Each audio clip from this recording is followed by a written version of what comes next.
வேற யாரும் இருக்கிற நெகேஷன் 5 கண்டிஷனல் ஸ்டேட்மெண்ட். இது எல்லாமே நம்ம எப்படி டிபைன் பண்ண போறோம் அப்படிங்கிற பேசிக் பார்க்கலாம். இப்போ பார்த்தீங்கன்னா ஃபர்ஸ்ட் எடுத்து டி நோட் பண்ணிக்கிறீங்க. அடுத்தது யார் வராங்க? கியூன்னு வராங்க. சரிங்களா? அப்போ மொத்தம் எத்தனை பாசிபிள் இருக்கிறாங்க? 4 பாசிபிள் இருக்கிறாங்க. அந்த 4 பாசிபிள் எப்படி எழுதுறாங்கன்னு பார்த்துங்க. ஃபர்ஸ்ட் ரெண்டுக்கும் ட்ரூ, அப்புறமேட்டு ஃபால்ஸ் ஃபால்ஸ். சரிங்களா? இப்போ இங்க இதுக்கு கியூக்கு என்ன வரும்னா இது true, True, false, false, true. true, false. இது ஸ்டாண்டர்ட் தான். இப்போ 2 ஸ்டேட்மெண்ட் வருதா இது ஸ்டாண்டர்ட். 3 ஸ்டேட்மெண்ட் வருதா அதுக்கு ஒரு ஸ்டாண்டர்ட் ஃபார்மேட் இருக்குது. அது நம்ம போக பார்ப்போம். Sir. சரி இப்போ ஃபர்ஸ்ட் எடுக்க முடியும் யாரு? T or Q. இது ஃபர்ஸ்ட் ஸ்டேட்மெண்ட்.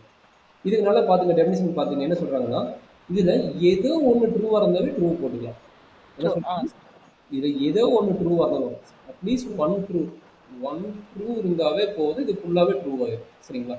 ஒன் ட்ரூ இருந்தால் Sir. இது ட்ரூ ஆயிடும். சொல்லுங்க எது ட்ரூ ஆர் ட்ரூன்னு என்னவோ ட்ரூ. ட்ரூ ஆர் ஃபால்ஸ்னு என்னது? ட்ரூ. ஃபால்ஸ் ஆர் ட்ரூன்னு என்னது? ட்ரூ. ரெண்டுமே ஃபால்ஸ் இருந்தால் மட்டும்தான் ஃபால்ஸ் ஆகும். இது வெரி இம்பார்ட்டன்ட் ரிசல்ட். சரிங்க, இது நிறைய இடத்துல யூஸ் பண்ணுறோம். ஒவ்வொரு ரிசல்ட்டும் கூட பார்த்தீங்கன்னா நிறைய இடத்துல யூஸ் பண்ணுறோம். சரிங்களா? இது என்ன டவுட் இருக்குங்களா? இப்போ ஒரு இதுக்கு ஆருக்கு ஒரே ஒரு எக்ஸாம்பிள் சொல்கிறோமா? இப்போ கொஸ்டின் பேட்டர்ன் இருக்குதுன்னு வச்சுங்க. கொஸ்டின் பேப்பரு இப்போ 2 கொஸ்டின் கொடுக்குறாங்க. 2 கொஸ்டின் கொடுக்குறாங்க. எப்படின்னா ஒரு கொஸ்டின் உனக்கு தெரிஞ்ச கொஸ்டின் ஆகும். 6 போட்டு இன்னொரு கொஸ்டின் உனக்கு தெரியாத கொஸ்டின் கொடுக்குறாங்க. அப்போ என்ன பண்ணுறீங்க? உனக்கு தெரிஞ்ச கொஸ்டின் அட்டன் பண்ணுறீங்க. இது 10 மார்க் கொஸ்டின். 10 mark question. இப்போ பார்த்தீங்கன்னா தெரிஞ்ச கொஸ்டின் அட்டன் பண்ணுறீங்க அப்படின்னா உங்களுக்கு 10 மார்க் கிடைச்சிருமா? ஆமாம் சார். சரி, இப்போ ரெண்டுமே தெரிஞ்ச கொஸ்டின் இருந்தாலும் எதர் நீங்கள் இதை அட்டன் பண்ணீங்க இதை அட்டன் பண்ணீங்க இருந்தாலும் உங்களுக்கு என்ன வரைக்கும் 10 மார்க் கிடைக்கும். கரெக்டுங்களா? 2 கொஸ்டினும் உங்களுக்கு தெரிஞ்ச கொஸ்டின் ஏதோ ஒன்று அட்டன் பண்ண போறீங்க அது 10 மார்க் அவுட் ஆஃப் 10 மார்க் கிடைக்கும். கரெக்டுங்களா? ஆமாம் சார்.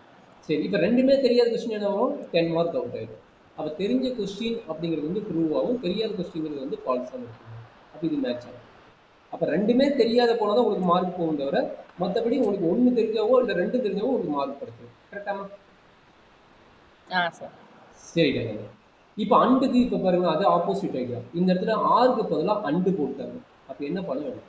ஏதோ ஒன்று தெரிஞ்சு எழுதிடலாம். 6 போட்டால் அண்டு போட்டால் என்ன பண்ணணும்? ரெண்டுமே எழுதினா தான் மார்க் கிடைக்கும். கரெக்டுங்களா? நான் சொல்றது புரியுதுங்களா?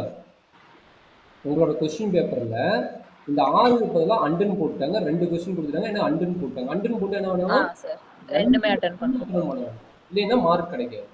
மார்க்னா 10 அவுட் ஆஃப் 10 அடிக்காது. மேபி இதுக்கு 3 இதுக்கு 7 கொடுத்தாங்கன்னா உனக்கு எது தெரியுமோ அதுக்கு தகுந்த மாதிரி மார்க் வெயிட்டேஜ் மாறும். கரெக்டுங்களா?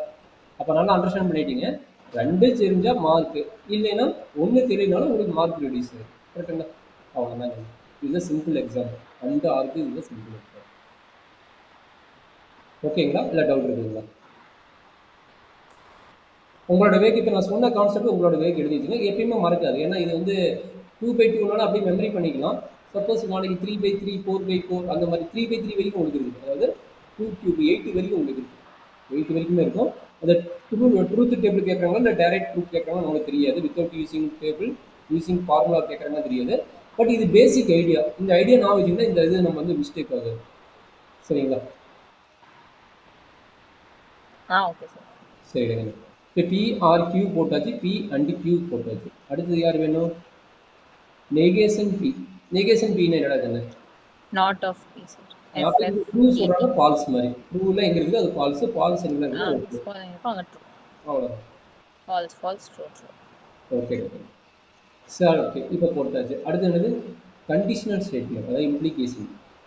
B tends to R P implication R P conditional statement of true. அப்படின்னா இது என்ன மீனிங் அப்படின்னா நல்லா பார்த்துங்க. ட்ரூ வந்து ட்ரூக்கு மூவ் ஆச்சுன்னா ட்ரூ, ட்ரூ வந்து ஃபால்ஸ்க்கு மூவ் ஆச்சுன்னா ஃபால்ஸ், ஃபால்ஸ் வந்து ட்ரூக்கு மூவ் ஆச்சுன்னா ட்ரூ, ஃபால்ஸ் மூவ் ஆச்சுனாலும் இதான் வந்து கண்டிஷனல் ஸ்டேட்மெண்ட். சரிங்களா?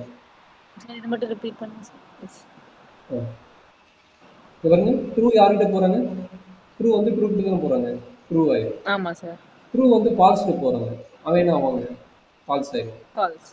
ஃபால்ஸ் வந்து யார்கிட்ட போகிறான்? ட்ரூ கிட்ட போகிறான். அப்போ என்ன ஆயிடுவாங்க? ட்ரூ ஆயிடுவாங்க.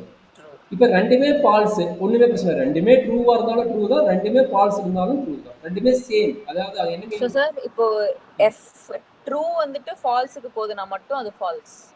இல்லை இல்லை, கரெக்ட்டுங்க, கரெக்ட். நீங்க சொன்னது கரெக்ட். இங்க ட்ரூ வந்து ஃபால்ஸ் குடுத்துருந்தா ஃபால்ஸ். இந்த ஏரோ மார்க் போட்டு பார்த்தா உங்களுக்கு தெரியும். இன்னொரு கண்டிஷன் என்ன? 2மே சேம் டேர்ம் இருந்தா ட்ரூ. 2மே சேம். ட்ரூவோ இல்ல சேம். ஃபால்ஸ்.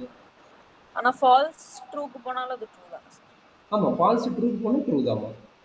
ஆ. ம். ஓகேங்களா? இதுல எதுவும் டவுட் இருக்குதாம்மா? இல்ல சார். சரி. அடுத்தது இதில கரெக்ட்டா பார்த்து மெமரி பண்ணிட்டா ரொம்ப ஈஸி. ஃபர்தரா மூவ் பண்றது ரொம்ப ரொம்ப ஈஸியா இருக்கும். Bi okay. கண்டிஷனல் ஸ்டேட்மெண்ட் அடுத்தது. Biconditional statement. இது என்ன நடக்கும்? அப்படின்னா 2 ரிஃப்ளெக்ஸ் ஞாபகம் வைங்க. ட்ரூ போனா ட்ரூ. சரிங்களா? மத்தபடி ஃபால்ஸ், ஃபால்ஸ், ட்ரூன்னு. இது எப்படி ஞாபகம் வச்சுக்கலாம்? பை கண்டிஷன் ஸ்டேட்மெண்ட்னா, இந்த பை கண்டிஷன் ஸ்டேட்மெண்ட்டுக்கு எப்படி ஞாபகம் வச்சுக்கணும் ஐடியா குடுக்கணும்னா, ட்ரூ வந்து பாசிட்டிவாவும், ஃபால்ஸ் வந்து நெகட்டிவாவும் வச்சுக்கங்க. ஃபால்ஸ் வந்து நெகட்டிவா வச்சுக்கங்க. 2யும் மல்டிப்ளை பண்ணிட்டு எழுதுங்க. இந்த ரிசல்ட் கிடைக்கும். சரிங்களா? பை கண்டிஷன் ஸ்டேட்மெண்ட்னாவே என்ன பண்றீங்க? ட்ரூ வந்து பாசிட்டிவாவும், ஃபால்ஸ் வந்து நெகட்டிவா வச்சுக்கங்க. இப்ப சொல்லுங்க. True into true, plus into plus, plus. வந்துச்சுங்களா? Plus into minus, minus.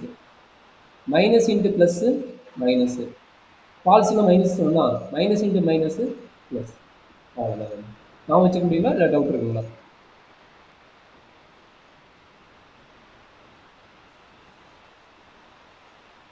சொல்லுமா நான் வச்சுக்க முடியுங்களா இல்லை ஏதாவது டவுட் இருக்குங்களா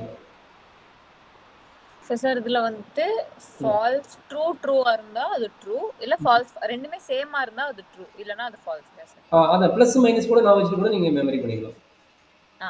ப்ளஸ் மைனஸ் வச்சுட்டா என்னது ரெண்டுமே சேமாக இருந்தால் மட்டும் ப்ளஸ் ஆகும் சேம். கரெக்டுங்களா ஆமா சார். மற்றது எது வந்தாலுமே ஃபால்ஸ் ஓகே. அவ்வளோதான் கண்ணு இதுதான் நம்மளுடைய பேசிக் கான்செப்ட் இதுதான் நம்ம மெயின் டேபிள் இதை மட்டும் நான் வச்சுட்டா போதும் இந்த யூனிட் மேக்ஸ்